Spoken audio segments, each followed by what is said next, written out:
gendarmerie bañ a yolomal loxoom ak pression bu nu mënti jot ak fu mu mënti jógee ñu dëggal seen bopp ci li xew ci réew mi. Bon, je vais commencer tout d'abord pour dire benn mot à l'endroit de Bah Diakhaté, que je connais pas, hein, j'ai jamais vu, mais dama koy suivre quoi. Okay. Mais gis naa ne dans cette histoire là li Bah Diakhaté doon wax yépp am na et dans d'autres mêmes histoires yoo xam ne am na yu mu ci doon wax mais ça s'est révélé après vérification que dëgg la. Gis nga cette histoire de góor jigéen là parce que noonu lañ tudd dañ leen koy woowee ay ñaari tur yeeg ay nangam ak ay yooyu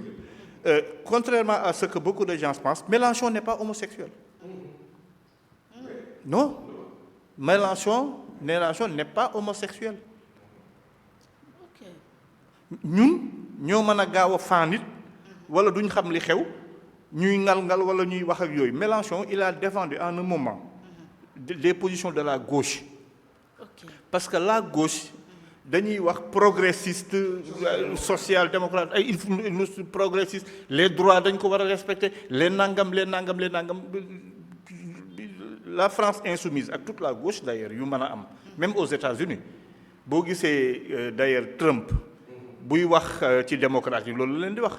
da leen di wax Trump ak le ku mel ni Elon Musk son fils dafa changer même dafa dem ba changer sexe transsexuel looloo tax Elon Musk dugg ci ñu bëri xamul looloo tax mu jàppale Trump parce que la droite mooy les républicains aux États-Unis mooy ce qu'on appelle la droite ñoom ils sont comme en France ay Marine Le Pen ak yooyu ils sont contre l'homosexualité. Trump est viscéralement contre l'homosexualité mais boo xoolee ay Barack Obama la droite les démocrates la gauche là droit yañ fa am yëpp ñoom moo leen ko jox moom. Mélenchon ci valeur gauche yooyu ci moom lay défendre. Progressisme nangam yokk liberté yi bàyyi nit ñi ñu def li leen neex nangam la franc-maçonnerie yooyu mooy valeurs yi nga xam ne gauche bi moom lay défendre moom la Mélenchon di défendre mais il n'est pas homosexuel. Mélenchon moi j'ai vu sa fille du homosexuel ah il défend les kii de la gauche là benn ñaareel ba mooy gis nga affaire góor jigéen ñi man maa ngi ciy soog a wax gis nga Sénégal depuis Abdou Diouf ci feebar sida bi dañ ci def jéego yu am solo depuis Abdou Diouf dafa am ñaari virus VIH1 ak VIH2 est-ce que sénégalais yi xam nañ ni ki découvrir VIH2 sénégalais la le professeur Souleymane Mboup le professeur de Dantec ensuite de Diamniadio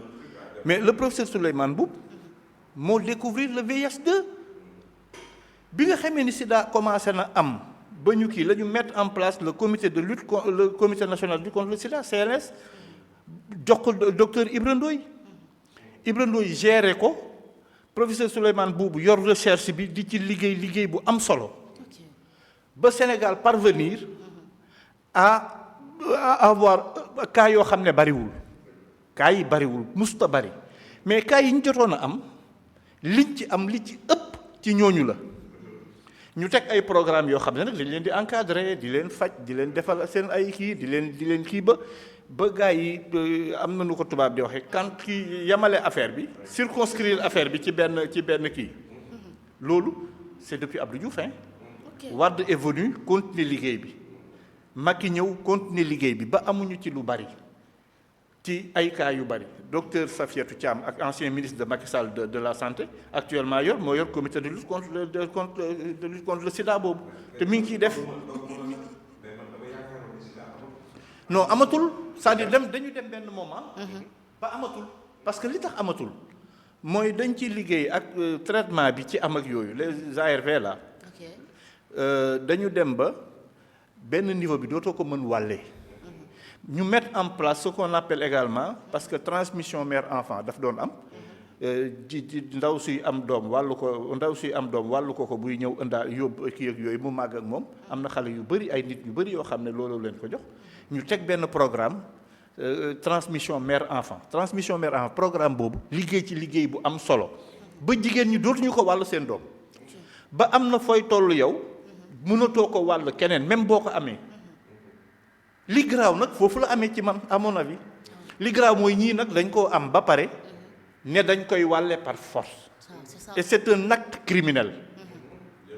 et ils sont des criminels ñoom képp koo xam ne laal na ci affaire bi de loin ou de près nga am ko xam na ni nga kii c'est parce que c'est une entreprise boo gisee ki nga xam ne seen collègue boobu nekkoon TFM booy xoolaat ay vidéo ngay xoolaat ay waxam di xoolaat ay definam da ngay xam ne il était dans une entreprise boo xam ne moom xam na li mu doon def nit ñi ko doon seetaan ñoo xamul li mu doon def parce que il véhiculait des idées ñi ngi doon recruter ñi ngi ko doon wàll ay nit te kenn xamu ko yàlla leeralal ñu ko gis nga grand li ngay wax sànq gis nga suñu borom dina leeral lu bare bari de Adji Sarr à Ndiaga Seck wala de Adji Sarr à fañ ciy toll lu bare bari dina leer léegi ci réew mi parce que mënta continuer nii donc pour dire que loolu c'est une entreprise criminelle ay criminels ñoo ci nekkoon doon ko doxal yàlla def ñu jàpp leen ba kiñ ci mujj a jàpp démb le seul problème mooy et puis c'était évoqué nit ñu doon nañ ko wax ci la bokk nangam dinañ ko jàpp dugg fii génn fii le seul problème ak moom mooy ñaari aspect muy son amitié revendiquée avec le premier ministre nga xam ñépp a ko xam ne nee nañ xaritam la ñoom wax nañ ne ay xarit lañ dégg naa mu ne effectivement que même bi muy dem kaso da ko dénkoon këram donc c'est son ami mais réew mi terewuñ fi xaritoo kum neex xaritoo ak ku la neex mais nag réew mi tam réew mi la ñoom ñépp a ko bokk beneen bi mooy son amitié avec le premier ministre mooy amplifier affaire yi beneen bi mooy est-ce que effectivement il était dans l'entreprise criminelle de transmettre la maladie aux autres. Tout à fait, c'est une bonne question. su ci bokkee le premier ministre nous doit des explications parce que grand wax na ko c'est l'entourage qui fait un leader c'est son entourage sëriñ sax même ab sëriñ sa ñi la wër sa image ci ñi la wër la tu peux pas t'entourer de n'importe qui je peux me le permettre man mii sama yoon newu ci kenn xamuma man mën naa ànd ak ku ma neex mais à un certain niveau de responsabilité et vous dirigez un pays comme le Sénégal extrêmement religieux extrêmement discret ci yenn yi nga am sa xaritu bopp boo xam ne ci loolu la bokk tu nous dois des explications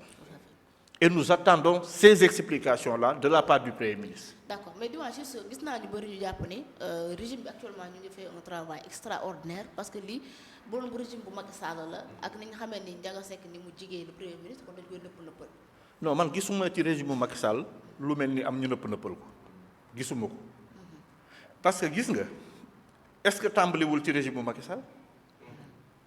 lan la ñu def lii du affaire du régime. C'est la justice qui fait son travail et la police xam nga nous avons deux administrations la police et la justice lii du affaire u régime bañ bëgg koo tiitaroo lii c'est des enquêtes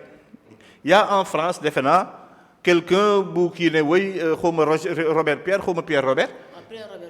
dugg ci ay affaire ne nañu une entreprise de wàllu ko nit ñi nañu def nangam il débloque de l'argent il donne enquête am ñu jàpp ñoo ñu expliquer ne lii la demee police moo def ay enquête am ak justice lu kenn yëgul ba effectivement ñu xam ne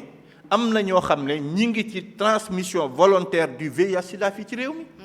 loolu c'est pas un problème de régime ñu convoqué commencé arrêter commencé def seen enquête li ñuy wax kay mooy sant procureur bi te wóorul kenn ne y a pas eu de pression xam nga kenn xamu ko wóorul kenn ne pression amul bi muy tàmbale on est sûr de rien du tout procureur mi ngi def liggéey yëpp kenn xamul ni def nañ ko pression wala defuñu ko pression personne ne sait en tout cas on sait qu'il fait son travail et il le fait de façon vraiment transparente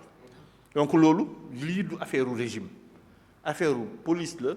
seen rôle c'est de protéger les populations affaire justice la s'il y a une entreprise criminelle c'est pénal et il faut que la justice s'en saisisse jëm koo leeral loolu la c'est pas un problème de bu fi Macky Sall nekkoon ay régime u Macky Sall dañ koy nangam régime bi am na yu ñuy nëppal xam nga ñoom ñi ngi fi wóor na ma ne am na yu ñuy nëppal ba tey leerul Azer leer na Azer leerul ah Mabouba c'est un pré-rapport quoi je crois on n'a pas encore arrivé sur le on n'est pas encore arrivé sur ça mais il a porté plainte quand même si je me trompe pas waaw mais am na daal yoo xam ne man daf ma mënu ma la wax ni lii leerul mais xam naa ne am na yu leerul waaw te Azer ñu ngi xaar mu leer xaalis bi nga xam ne joxoon nañ ko ONAS sax ONAS bien sûr ONAS ñu ngi xaar mu leer affaire bi ñu jëloon jox ko dédommagement le ministre bi waxoon xawma la dame la xawma lan la waxoon waaw yooyu it dañoo bëgg ak 8 milliards Bakel aussi 2 milliards dañoo Touba bëgg mu leer donc yu bëree ngi fi te leerul tout à fait affaire liggéeyu justice ak police du affaire régime ñoom dañuy def seen liggéey bi fi Macky Sall nekkee nañ ko daan defee ñi ngi def seen liggéey bi fi ñi nekkee ni ñu koy defee beneen aspect rek mooy il faut que Sénégalais yi vigilant il faut qu'on soit vigilant bu kenn nangu pression di am ba ngóor sa ñu jàpp par exemple fait dans la profonde banlieue ñu tëj ko ci kaso bi pour lii ñuy bàyyi keneen sur les mêmes faits naan liberté provisoire rek nañ ko bàyyi mu lii ak nañ ko bàyyi loolu benn Sénégalais du ko nangu jàpp nañ ko li ñu wax ci ni ñu jàppee booy yi taxawaalu fële les petites kii la catégorie yu ndaw yooyu ñoo bokk lañ leen jàppe nañ téye ñee nañ ko téye ñépp leeral mbir mi parce que on a besoin de ça le deuxième élément foofu lay jeexale ci loolu mooy quand même il nous faut des explications tout à fait qu'est-ce qui s'est passé ba ku mel ni se retrouve dans l'entourage du Premier ministre le Premier ministre d'un pays comme le Sénégal là également bëgg nañu ñu leeral on n'est suñu rien du tout mais nous sommes des Sénégalais te war nañu am nañu droit nous sommes en droit de demander à notre Premier ministre quand même de s'expliquer de leeralal ñu yu bëree bëri. Exactement. Merci beaucoup doyen alors